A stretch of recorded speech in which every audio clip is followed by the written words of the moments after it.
xe này đỗ ở đâu mà lá liếc kinh khủng này. Chả biết đỗ ở đâu. Nó đang kêu như máy bay này.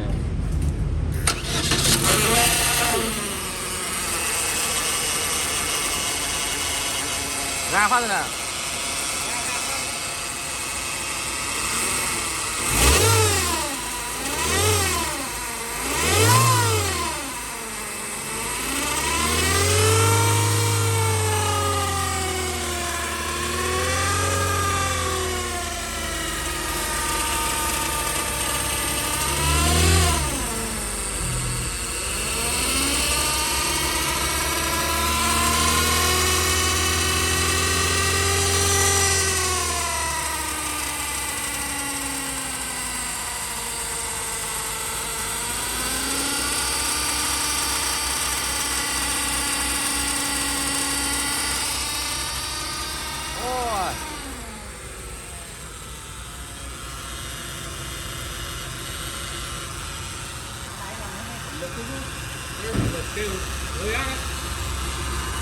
Máy bay phản lực.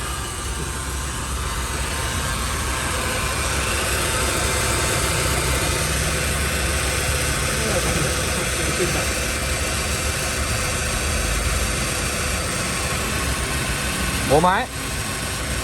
Bổ luôn. Bổ luôn. Thôi cho bổ luôn. Thôi ông về thôi để tôi bi bổ đây. Em vào đấy nha. Đi đâu nha, tôi dọn đây.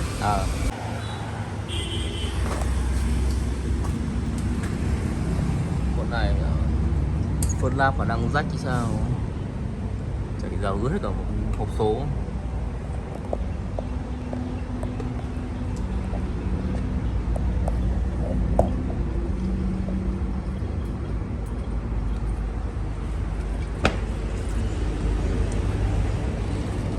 Dầu này vẫn đủ.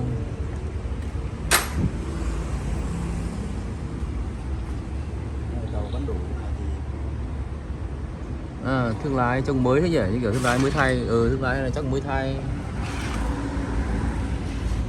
Con CX lái điện này chắc là mới thay thương lái. Mới lắm. Mới có luôn. Lúc này mới thay là chắc chắn.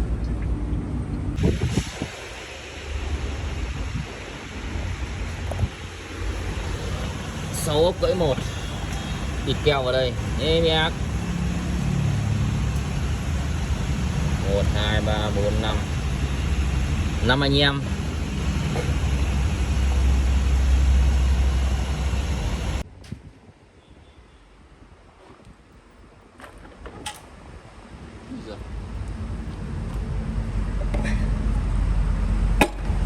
Vỡ hết cả nồi đeo gì nữa.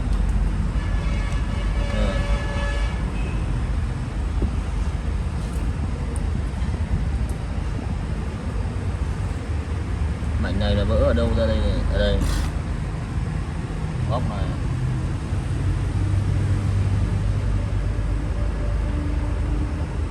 Vụn luôn. Này nữa này. Ui giời.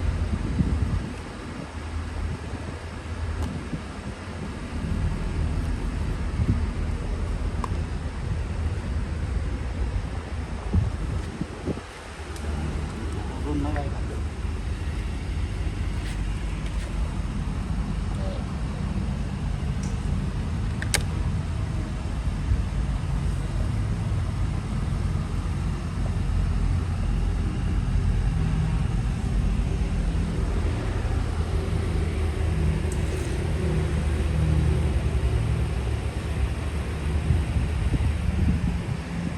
Thế mà nó không nghiền với nhang này nhé.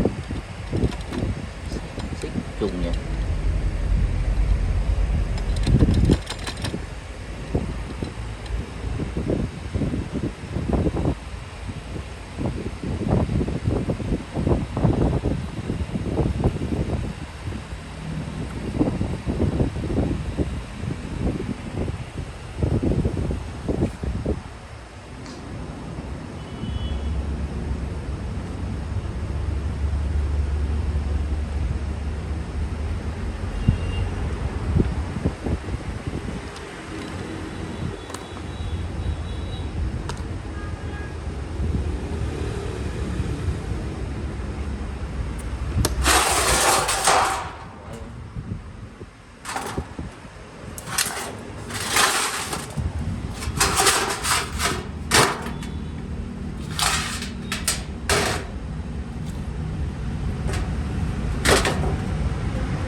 to thế còn vỡ. Vỡ này. 1, 2, 3 thế còn một miếng này nữa nó còn rơi ở xuống dưới ở đâu cơ. 3 miếng vỡ. 1, 2, 3. Đấy mới nhặt ra còn một miếng.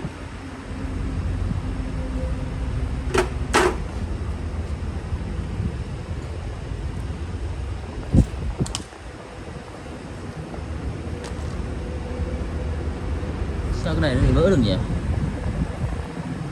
Không hiểu vì sao lại vỡ. Thế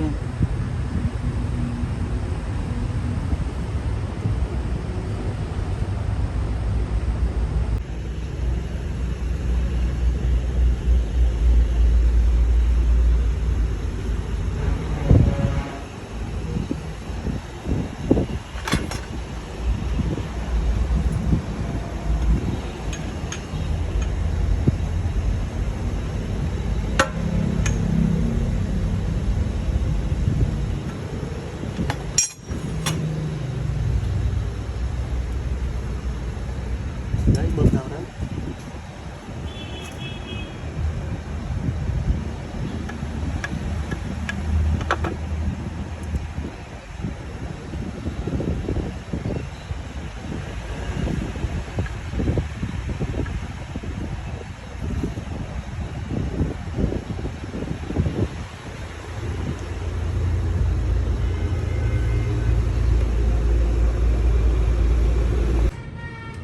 Rồi, giờ đẹp đã điểm.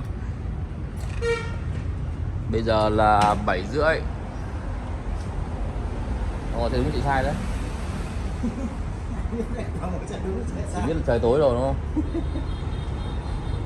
Làm bắt đầu từ 3 giờ. Anh em nghe tiếng xem nó có réo nữa không nhé.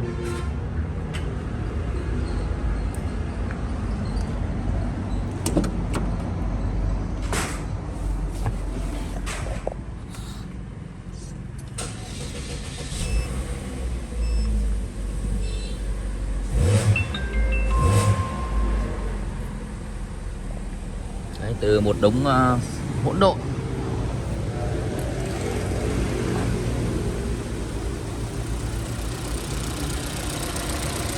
em đã êm.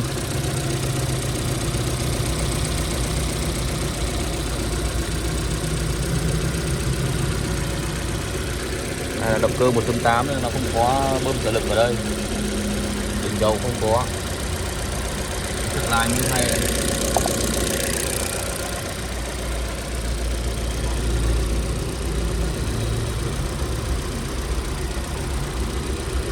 Rồi, êm ái rồi.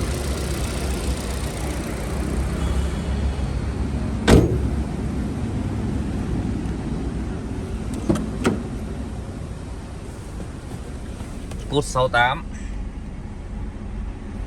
Con này rõ ràng là thay thức lái mới rồi mà vẫn 3 cốt 68. Đấy.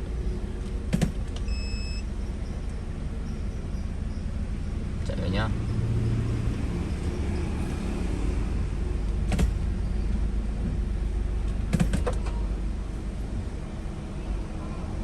Rồi, tí chạy ra ngoài đường thế nào. Rồi, thử xem nào.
số má ok, mọi thứ còn đều ngọt ngào hết, có duy nhất một số chuyển là hơi giật, khả năng là nó bị kém thôi.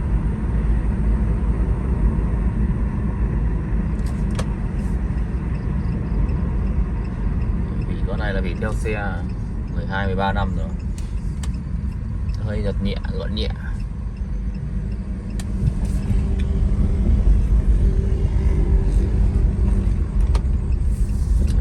Anh em làm số con này từ 3 giờ cho đến bây giờ 7 giờ, trong vòng 4 tiếng là anh em làm là cũng ok rồi, xe có thể lăn bánh rồi, nên là anh em có vấn đề gì xe cộ là cứ yên tâm tự tin mang ở đây, không phải nghĩ gì cả.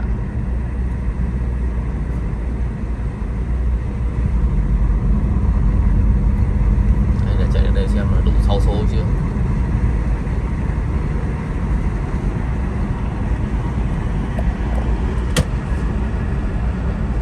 Số rồi,